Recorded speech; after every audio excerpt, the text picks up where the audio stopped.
అన్న ప్రభువును రక్షకుడైన యేసు క్రీస్తు అతి శ్రేష్టమైన నామాన్ని బట్టి ఉదయకాల హోసన్న దైవ సందేశన కార్యక్రమం వింటున్నా దేవుని బిడరాని మీకు శుభం కలుగునగాక.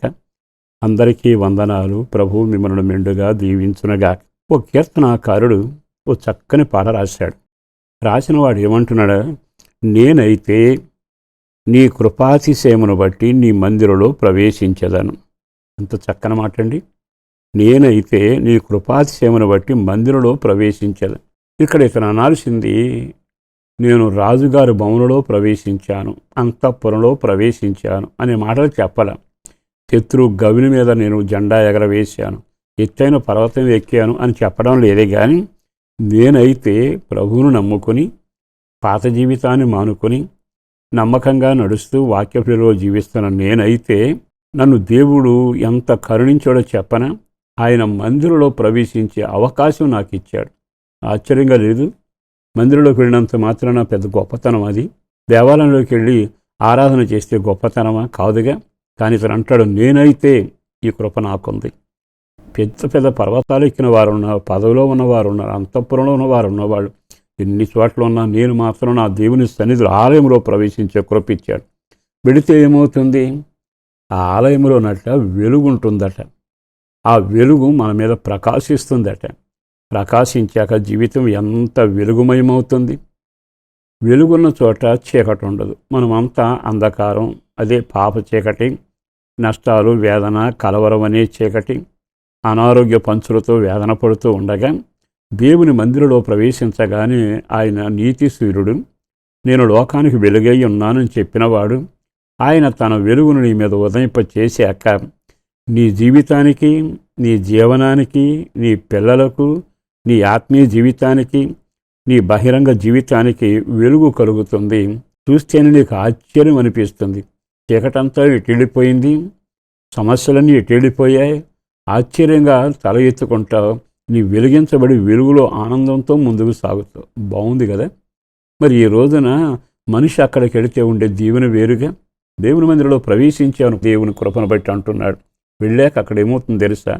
ఆయన తన వాక్కు ద్వారా మనతో మాట్లాడతాడు.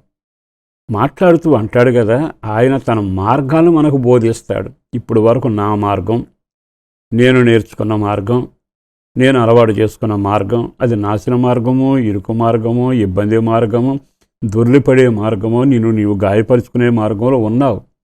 కానీ ఆయన వెళ్ళినాక అక్కడ మార్గంలో బోధిస్తాడు. ఆహా, ఆ మార్గం వెలుగుతోనూ, నీతితోనూ, సత్యంతో ఉంటుంది.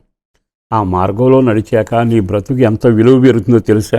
ఇప్పటి వరకు అక్రమంలో నడిచావనుకో, దేవుడు నీ జీవితాన్ని నీతి మార్గంలోకి నడిపించాడనుకో, అతడండి ఎంత నీతిగా నడుస్తున్నాడు, ఎంత విలువ పెరిగింది.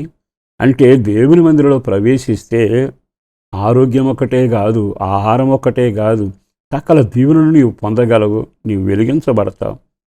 రెండవది, నీవు దేవుని సన్నిధిలోకి వెళ్ళాక ఆయన నీ ప్రతి అవసరం తీర్చడమే కాక తన మార్గాన్ని నేర్పించి బోధించి ఇక నుండి క్రొత్త మార్గంలో సంతోషంగా వెళ్ళే ఒక కృప నీకు అనుగ్రహిస్తాడు.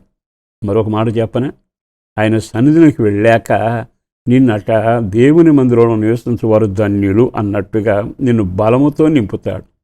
అంటే శారీరక బలం కాదు, నువ్వు సత్యం కొరకు నిలబడే బలం, ప్రార్థన అనుభవాల్లో మోకరించి గంటలు ప్రార్థన చేసే బలం, నీవు చేతులెత్తి శత్రువును జయించే ఒక శక్తి కలిగిన బలం, ఆత్మబలం కలుగుతుంది.